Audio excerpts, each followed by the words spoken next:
Okay, in this lecture, I'm going to go over the Unit 1 formula sheet. There's going to be one of these formula sheets for every unit, and it is a really good location for you to just find everything that we're going over. I try to organize it in such a way that it's very intuitive and very helpful, something that you can take with you as you go into QBA2 and also into the workplace or wherever it is that you go. You can use these resources and it'll help you to be able to be successful in what it is that you're doing. And just a really quick reference sheet. So I'm going to go ahead and share my screen. Let's see here. So this is the unit the unit 1 formula sheet. And it starts over here on the left-hand side, and you'll notice that we start with qualitative and quantitative. And so the question is what is it that you can do with each one of these?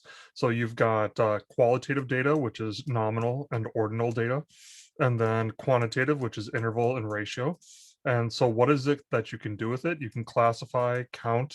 With ordinal, you can classify, count, and rank. With interval, you can classify, count, rank, and add and subtract. And then ratio, you can also multiply and divide. And then coming down here, once again, qualitative, nominal, it just goes all the way down of what it is that you can do with each one. And yeah, so you'll see what each level of variable indicates, difference, direction of difference, amount of difference, and whether or not it has a meaningful zero. Also, we've got graphic representations right here. You've got a frequency table, which is not a graph in and of itself. It's a table, but it's still a representation. So then you've got a pie chart, histogram, frequency polygon, dot plot, stem and leaf, box plot, and it basically goes through, okay, what is it that you can do with each one of these? And if you come down here and you're like, oh, what is X? What is N? What is G? There's this right down here. It says group data, raw data will work, possible but not ideal. Like for instance, pie chart. A pie chart is much better for nominal data as compared to ordinal data. If you're going to use ordinal data, a lot of times a bar chart is a much better option. Once again, coming to here, you'll see you can do group data, and it's not ideal. And coming down here, you see histogram, frequency polygon, dot plots, stem and leaf, box plots, scatter plots, contingency tables, and so on and so forth.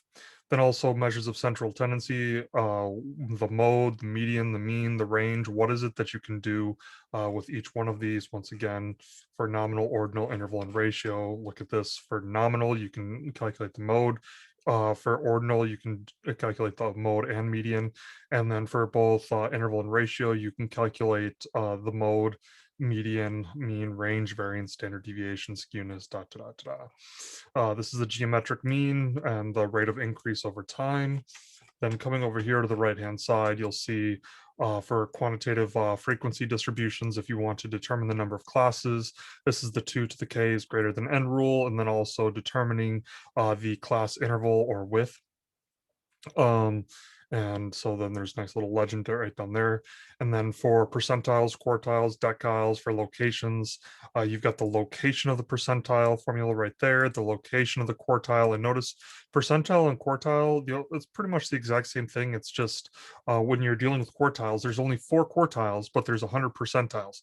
Same thing with deciles. If you were to do deciles, you would just divide it by 10 because there's 10 deciles. Value of your percentile. So you find the location of the percentile, you put all of your values in order from least to greatest. Then you say, okay, we've got, X number of values, 25 is the location of the first percentile. So you find the 25th value, and whatever value that is, that's the value of the percentile. So you've got the location and the value. But what if you get like 25.25? Well, what you do right here, you've got this fun little formula, which is overkill if you ask me, but for those of you who like formulas, it's a formula. If you have 25.25, what you do is you find the value of the 26th and the value of the 25th. You find the difference between the two of those. This would be the 26th value minus the 25th value. Then you multiply that by 0.25, and then you add it to the 25th value. And so that would be the value if you have a remainder, if this formula right here gives you a remainder or a decimal.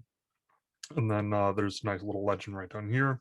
And then range max minus min, sample mean, population mean, sample variance, population variance, sample standard deviation, population standard deviation, sample skewness, and population skewness. And there's a nice little legend right down here as well. You are permitted to use this on your exams, on your quizzes, on whatever you want.